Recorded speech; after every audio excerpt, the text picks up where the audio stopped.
Story 1. I have a mental illness that makes my life so much harder than it needs to be and causes me a great deal of pain.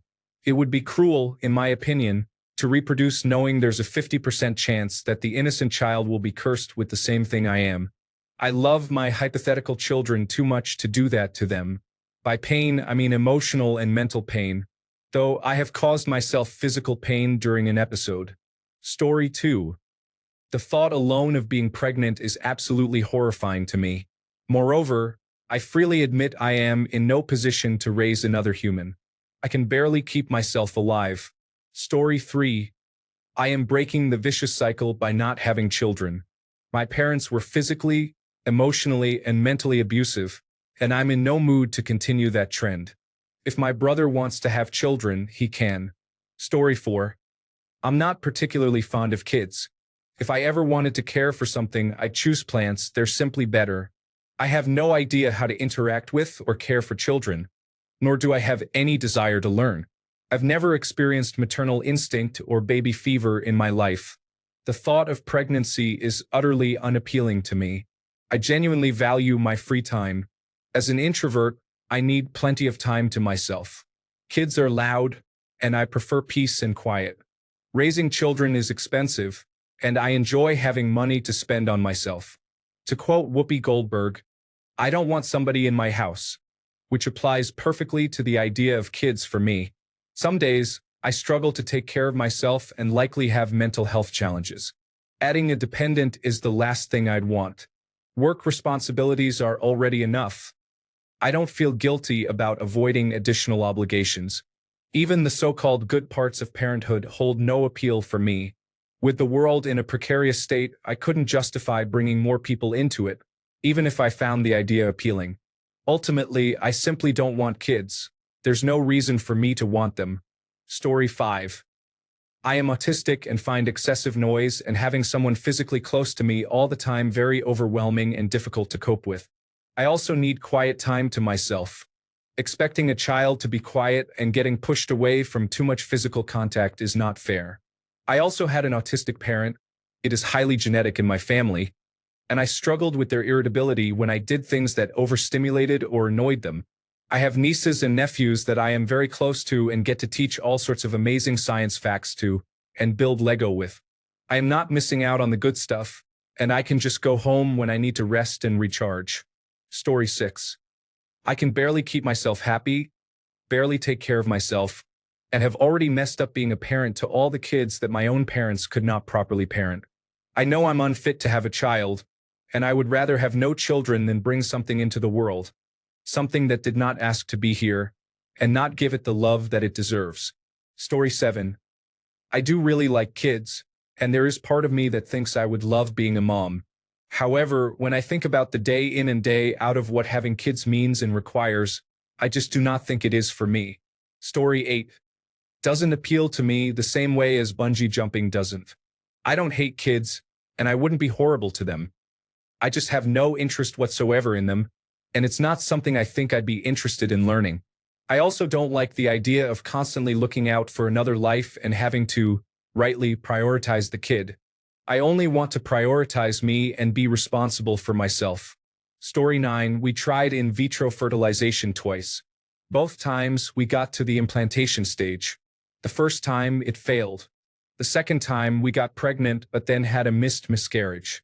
I think there's a massive misconception that you just do in vitro fertilization and it works because people only talk about it when it does. Story 10. So far, I haven't met the right person to even marry. Second to that, I know way too many unhappy parents. I once had a coworker cry into my arms in a meeting room during her postpartum depression and claim she didn't even want to go home. My cousin has schizophrenia and ended up in prison. I knew a guy who ended up in the crypts despite his dad being a well-off doctor that gave him everything he needed, and a mom at home at all times. Sometimes you just have a kid and they disappoint. I know some happy parents too, but it's a spin of the wheel. Story 11. Got married a little later in life, at 35. Wanted to travel and enjoy each other first. All of a sudden, we are in our early 40s, and it just doesn't feel like a good time to start a family. We also struggle to make ends meet at times, and are probably a little scared to be responsible for another human being. I did want kids when I was younger, but it just wasn't in the cards, and I'm okay with that. Story 12. I don't want them, and all children deserve to be wanted. I don't want to be responsible for another person 24/7. I want my days to be spent doing the things I want, including having weird, non-nutritional dinners if I fancy.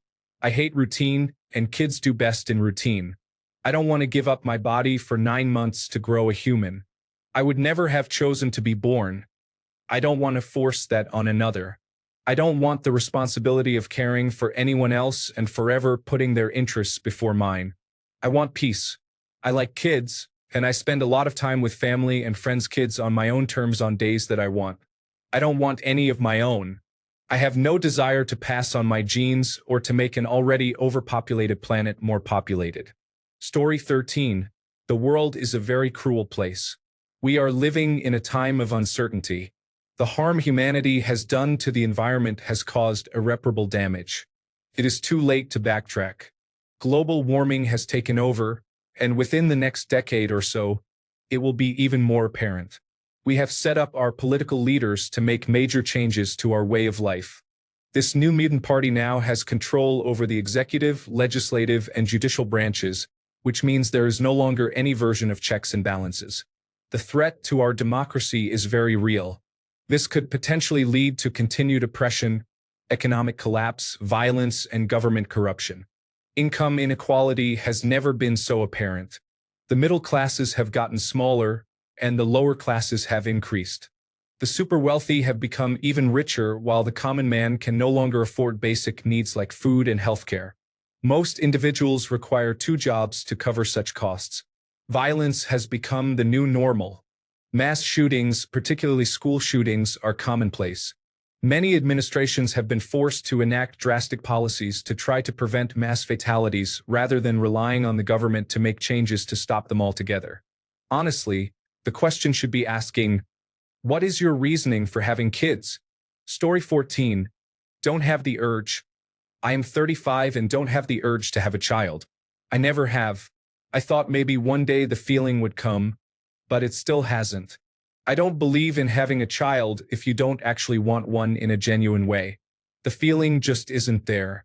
I am relieved when I get to leave events where there are children. It's not that I don't enjoy them, but I wouldn't want to be responsible for them. Quiet time. I have always enjoyed my quiet time and cannot imagine giving that up to be constantly needed by a screaming child. Society. Seeing all the school shootings makes me a nervous wreck. I don't like where I see things heading, and I'm relieved I'm already in my 30s and will hopefully pass away before we destroy this entire planet or another terrible world war breaks out. I don't want to bring a child into this world to experience it as it is now. The advances in technology, while some are great, are ruining kids today. Cost. I love where my husband and I currently live and cannot imagine adding a child to our budget. We don't live lavishly by any means and are able to put a good amount into our retirement plans and other investments. We want to ensure we set ourselves up well for when we retire and may need care later in life. Personal work. I still feel like there's so much work I need to do on myself before bringing a child into this world. I'm still working on communicating better with others, as I grew up in a household where kids couldn't openly communicate how they felt because my parents had low emotional intelligence, especially my dad. I'm working on controlling my emotions better and maturing myself. I watch my siblings deal with their screaming toddlers' tantrums, and I literally cannot imagine. No, thank you. Love my life. I am not missing anything in my life. I love the way it is, and the thought of having a child gives me anxiety. I don't want to be tied to a child for the rest of my life. I just want to live my life in peace as much as possible. I want to make memories with my husband and hopefully travel a lot. Story 15. While still an adult, I still think I'm too young for them, but aside from that, I don't think I'll ever be mature, disciplined, or responsible enough to properly nurture a child. I feel I'd be in constant guilt throughout their life. Story 16. It feels irresponsible considering climate change and the impending collapse of society. Besides that, it's too expensive. I like sleep, babies wreak havoc on women's bodies. I would hate to see my child suffer the same mental illnesses I do. And the pool of men out there are the last people I would want to rear a child with. Story 17. I have a child and am expecting another. Kids are draining. They require a lot. You have to be ready to give and give. The sleepless nights when they're babies and the sleepless nights when they're sick and they throw up in bed. Also, they're expensive. The clothes, the food, the presents, the medical care. Also, you'd be raising future adults, so you want to make sure you raise quality adults and not future adult children. It's a lot of responsibility to be put on two people or, in some cases, one person. I love my kid so much, so he's worth all of that and more. But I can totally see why others don't want kids, and I completely understand. It's not for everyone, and people definitely should really think it through before going through with it. Story 18. The best reasons I can come up with for wanting them are selfish, so probably not a good idea. Someone to look after me later in life, of which there are no guarantees anyway. B. My family name will die with me. Story 19. So I had to take care of my mother's horse for a month. This took about 2.5 hours a day beside my normal work. I didn't need to do any housework outside of the dishes in that time, and I got takeout on my way from work every day. I was completely dead tired every day. I got home, went to shower, prepared for the next day, ate my takeout, and then just sat around too tired to do anything until it was time to sleep. I cannot deal with doing extra work. It was the worst month of the year by far. I cannot imagine doing something like that for more than 2 months. At 3 months, I would have told her to hire a professional or to get rid of the horse instead. Now imagine having a kid that is likely going to need even more attention. It would with a 100% guarantee result in one of 3 things. I flee the household and settle in another country so I don't see the kid again. I kill myself. I kill or severely abuse the child and go to prison for it. All of this would likely happen before the kid turned 2. As I don't fancy either of those, I abstain from having any. Story 21. Human babies are born with a hole in their skull that you can watch their brain tissue pulse through, which takes a couple of months to close. Human babies can literally die if you shake them too hard. Human babies can die if you leave them in their crib asleep on their own because they rolled into a position that prevents them from breathing. People used to blame a demon for this. It's unclear why it happens. It might as well be a demon. They just roll over and stop breathing. I cannot keep a houseplant alive for any length of time. As a woman, everyone pretends it's both parents' job to keep the baby safe from dying while asleep, along with other challenges like projectile vomiting, scratching with tiny sharp fingernails, growing teeth and biting your nipples until they bleed, and sometimes screaming for hours for no reason when they can't sleep. Even when both parents don't get paid parental leave, in practice, you will likely be in charge of keeping the baby safe while severely sleep-deprived for about 6 months. At around 6 months, you will be expected to go back to work full-time. At about a year, your child will start repeating the word you say most often, so hopefully it's not inappropriate because there are concerns about the foster system reported in the news. At about a year and a half, the child will begin to crawl and then walk, and they will put everything in their mouth and break things. I am a terrible housekeeper. Probably a baby left unattended for 2 minutes could die in my apartment, and the police wouldn't be able to figure out why. 10. During the pregnancy and the first year of your child's life, your husband is statistically likely to cheat on you. If he does, it's considered your fault. Story 21. This is probably an unpopular opinion, but I do not think you should need a reason to not want something. Nothing against giraffes, but I would not want one of those either. I also feel like the generations past had a higher expectation to fit social norms and have children. Times have changed and social norms have changed. Story 22. I can just about keep myself afloat between my responsibilities and health issues. I don't want another massive responsibility to go with it. I also don't consider this world one I'd want to bring a child into. Story 23. I'm unwilling to make sacrifices. Having kids requires that you make daily sacrifices, and that is something I am not willing to do for some child. Story 24.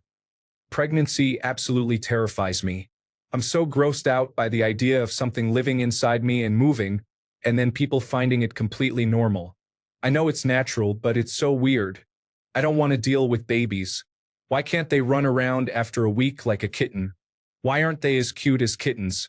I also have some health conditions that are more of a nuisance than anything else, but they do increase my risks of things like various cancers, and the conditions are genetic, so I could pass them down and give a child a not-so-fun or normal life. I don't think that's fair. I believe children should be given a good chance at life, and I feel for those that are abandoned for whatever reason. I might foster a kid or teenager when I've got my life more together so they've got a safe home to live in, but I don't think I want my own child. I am also not a fan of the idea of being a step-parent.